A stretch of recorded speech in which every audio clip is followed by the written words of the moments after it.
Yan pala si Yusek. Yusek Asis. Yes, sir. Your Honor, the cost that I would be giving you is based on the new plans where we upgraded the design to be able to withstand winds of 250 kilometers per hour. So this is upgraded design that we are now using sa umpisa sa Tacloban po. So we have one classroom, one-story building with dimensions 7 by 9 meters or 63 square meters. The total cost amounts to 1.092 million.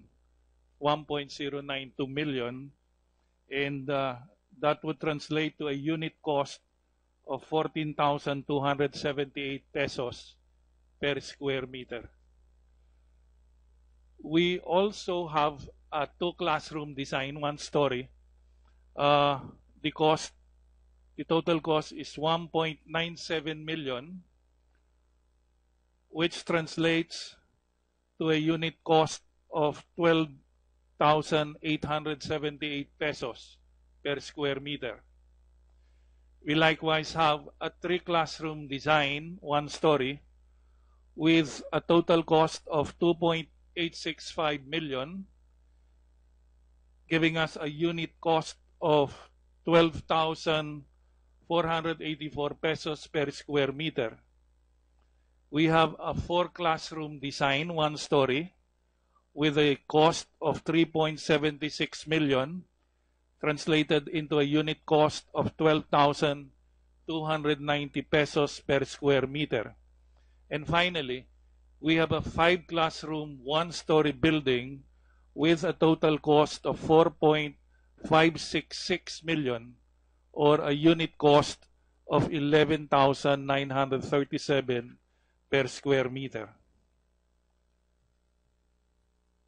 You have a model, a multi-story model. Just give us sampling. What is the tallest building that you have a parang a plan and a model layout or model plan for?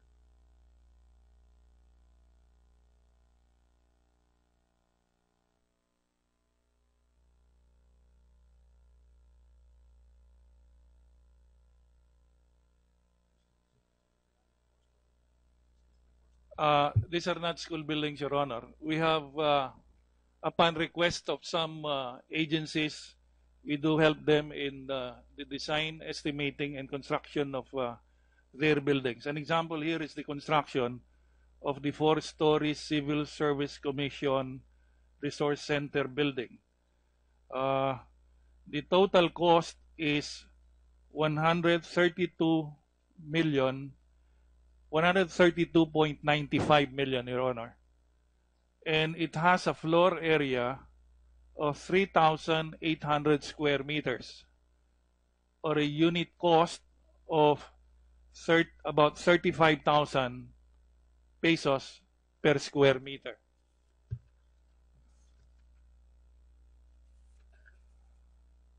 We also have another project, a three-story. It will be housing the Bureau of Research and Standards building. No, so this would have laboratories at the ground floor with special foundations for the materials testing equipment. It has a total cost of 67.32 million. An floor area of 1,836 square meters, or a unit cost of 36,667 pesos per square meter. Your tallest structure. Okay na yun, 4 stories? With your Yes, Your Honor. the data that you have, 4 Yes, Your stories. Sige. Okay na? That should be enough, Yusek. Sige, Senator Trillanes. Yusek Asis, that's based on the 2014 prices, right? Okay. Yes, Your Honor. So, can we assume that it's going to be a lot cheaper if it's based on 2008 prices? the cost would be much less than what you have just stated. Possibly, Your Honor. Possibly. Okay. So, Can I go back to Architect Alano? Okay, sir. So you mentioned your estimate, and you have experience in appraising infrastructure projects, 25,000 to 28,000 per square meter. Will you accept the 19,162 square meters of the measured by the DPWH? 19,162 square meters. Square meters. Yeah. Yeah, As described, basement, ground floor, second floor. And they also saw, may nakita nga kayong variation, no, na yung even numbered floor, pareho silang area, yung odd numbered, diba? So, I don't know, paano nangyari yun sa may space yung even number? May space yan? May atrium? Sige, yun po. So, Your Honor, there are some applications wherein, for example, the basement, the ground floor, the other rooms, even the upper floors, they have a different, say, cost per square meter. But on the average, yes, average. Yeah. average, Yeah. well, I would stick to that. Yeah, and then we will, tama yung pag-describe. And when we say the number of square meters of a project, in this particular case, they measure the basement, ground floor, up to the 10th floor. Logical, di ba? Yeah. So, we now multiply the upper limit of your estimate, which is 28,000 per Yes, square meter. yes. Multiply natin sa 19,162 Yeah. to Yes. get that will be now your estimate of the total project. Yes, Your Honor. Okay, sige, let our staff or the viewers do it. And then, sige, can I proceed? Can I go to Mr. Cuervo? Senator Trillanes? okay. Well, Mr. Chairman, let me just ask Architect Alano. The cost per square meter that you have just mentioned, is that based on the 2014 prices? Yeah. Yes. Okay. Yes, sure. But if again, I'll ask the same question as I asked Yusek Asis. If we are to assume that this will be based on 2008 prices, would the cost per square meter be lower than what you mentioned? There's a possibility that it could be lower by a certain percentage, small percentage. Okay. So that's understandable, Architect Alano. But let me just state for the record, Mr. Chairman, that while the actual measurement of the DPWH is 19,162 square meters, based on the documents submitted by Makati City Hall and Hillmarks, the total area is 23,000 square meters. So, may nawawala na naman silang close to 4,000 square meters. So, I think this is another pattern that we have observed, which is why we recommended that as part of the COA technical inspection, they should measure the building, the actual building, so that we won't be shortchanged. Because in the Makati Parking Building, we lost 5,000 square meters. In the Makati Science High School building, we lost 4,000 square meters. Yes, Mr. Chairman. Okay, Mr. Architect Alano, so I used the upper limit nga of your range, di ba? 28,000 per square meters.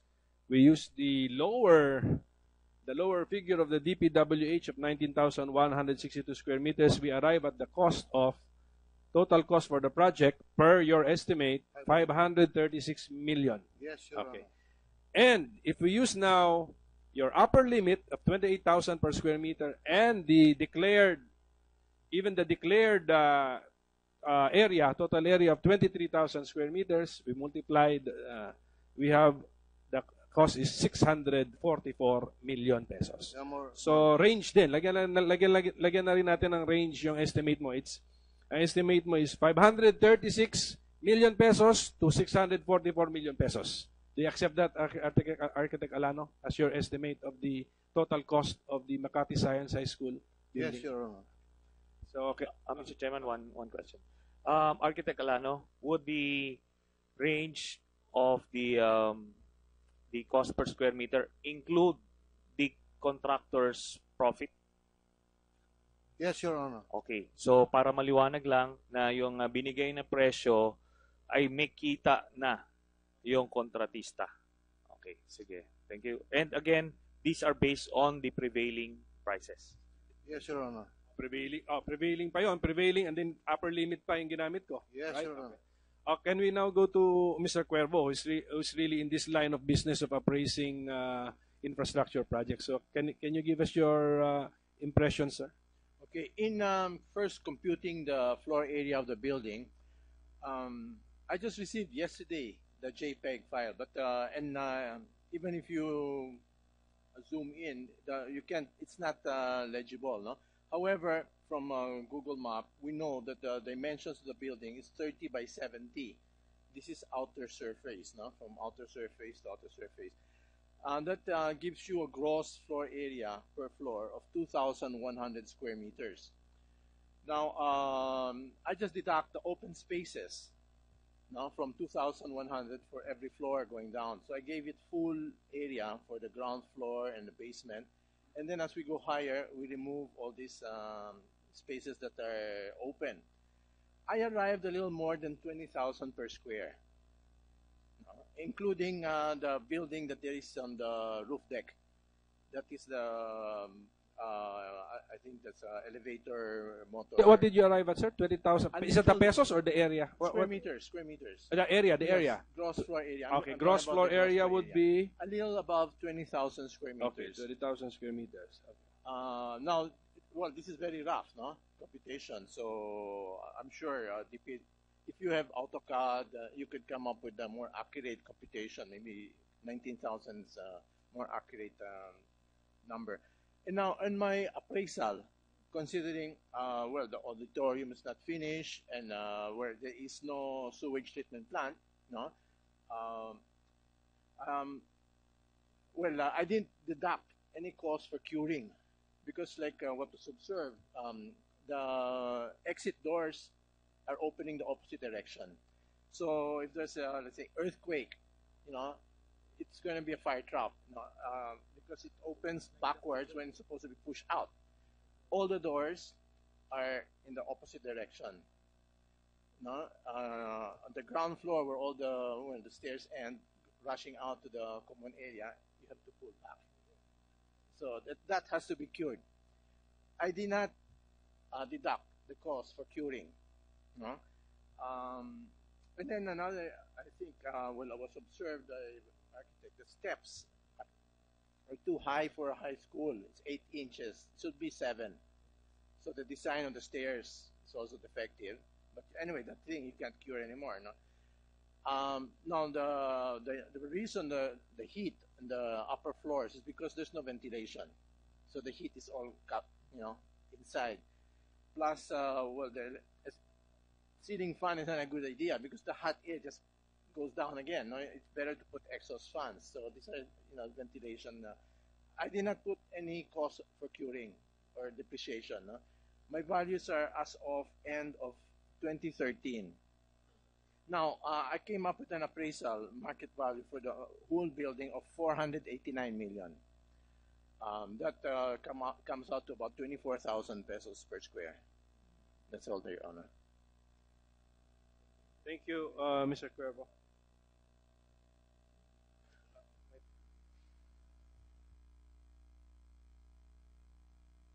Senator Alan Peter Cayetano. Morning, Mr. Chair. Magandang umaga po sa ating mga resource persons. Either Architect Alano or Sir Cuervo or Yusek Asis, can I try to just clarify parang yung SOP, Standard Operating Procedures or Rule of Thumbs sa infrastructure, no? Para lang maintindihan natin mga kababayan kasi minsan we hear statements that there's a hypocrisy, why are you investigating this but not that? If there is a handbook saying 25 to 30,000, why aren't you investigating 31,000? Is 25,000 too cheap, etc. No? So let me try to just have a 2-minute version and please interrupt me if what I'm saying is wrong. No? Okay.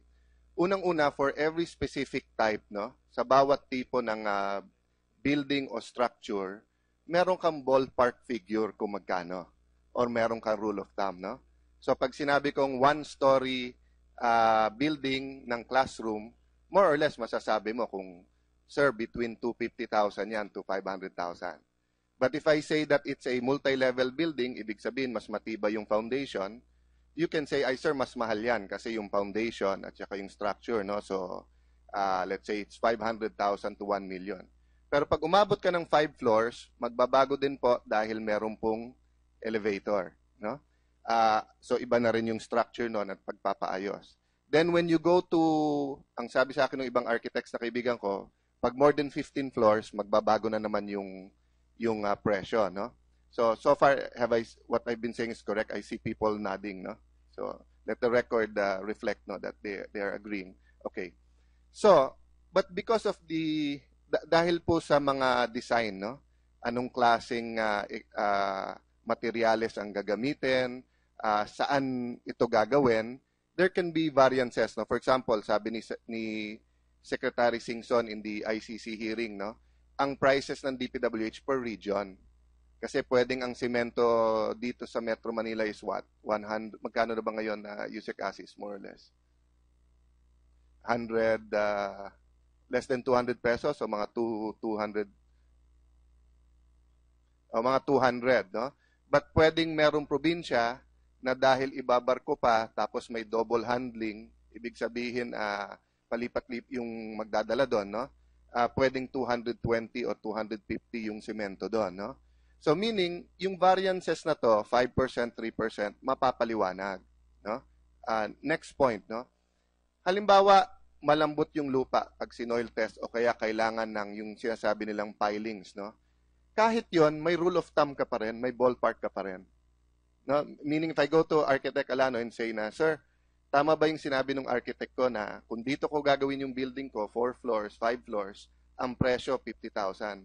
Pero dito, dahil malambot ang lupa, plus 5% daw dahil lalagyan ng pile sheets. No? So whether it's 5% or 10%, ang punto ko po, there is still a rule of thumb. Tama ba, sir? Yes, Your Honor. Okay. It varies actually on the Yeah. depth. It varies, ho, but more or less, mako-compute. Hindi siya uncomputable, no? Yes, Your Honor. Okay. I make this point dahil maraming nagtatanong sa akin, pati mga public officials, barangay captains, mayors, di ba? Dahil if you go from town to town, iba-iba ang presyo, no? For example, no, in the city of Taguig, mas mura talaga kaso sa Makati, no?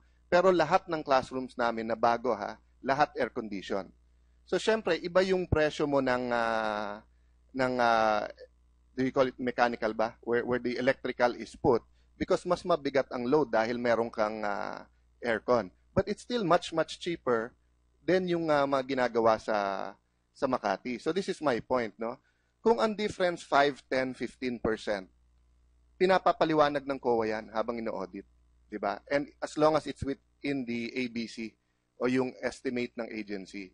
But if it is 50% more, 100% more, 200% more, di ba? Ibang usapan na yon. Kailangan mo na ipaliwanag why a building that you will make in Caloocan, for example, will cost 500 million. Why, when it is made in Makati, it costs 1.3 billion? Why, if you make it in Cavite, sabihin mong mas mahal doon dahil mas mahal ang semento doon. So doon umabot ng 600 million, pero pagdating sa Makati, 1.3 billion. Katabi lang ng Makati ang Pasay halimbawa. Kung sa Pasay 600 million yon, pagdating sa Makati 1.3 billion, yun po ang dahilan kung bakit natin iniimbestigahan, no? Dahil ang layo po ng presyohan and we're trying to get an answer from the opposite side, no? May I ask Mr. Chairman sa ating secretariat, despite us denying the reason for the Makati officials for not being here, meron bang a single official, no? Yung city administrator, city engineer, city budget officer ng Makati, nandito po ba sila?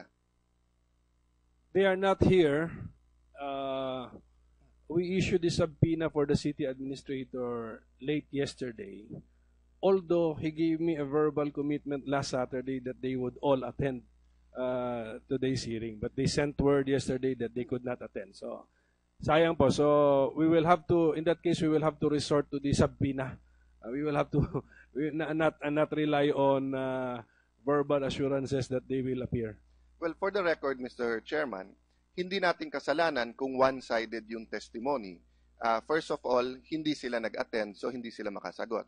Pangalawa po, yung resource persons po natin na nandito today, except for the group of Vice Mayor Mercado, are not partisans or they're not advocates, no, for one side or the other, no. They are experts in their field, and we are asking them expert testimony o yung alam nila sa kanilang profesyon. No, they don't they're not testifying on the guilt or innocence or on the overprice or not.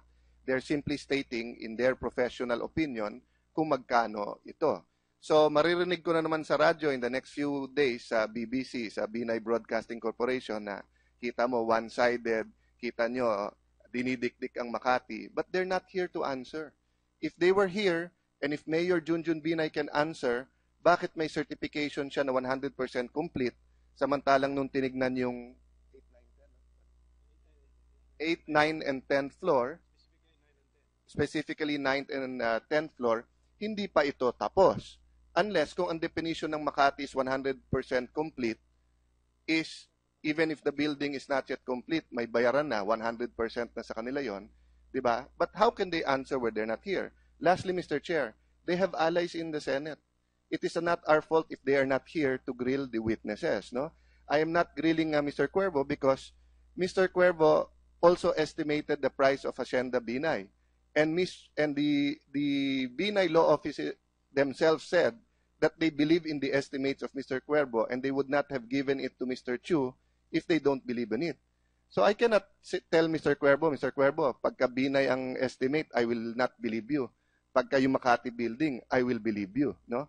Plus the fact, Mr. Chair, that there are other experts here who also have come to the same conclusion, very close to the estimates of Mr. Cuervo. So let me thank again those who came here, Architect Alano, Mr. Cuervo. You know, sometimes when you attend the hearings, kayo na gumawa ng mabuti, you already did good for the country, kayo pa nawawalan ng trabaho sa ibang LGU or sa ibang mga kumpanya because they'd rather keep this quiet. But hindi magbabago ang ating bansa unless lumabas tong lahat.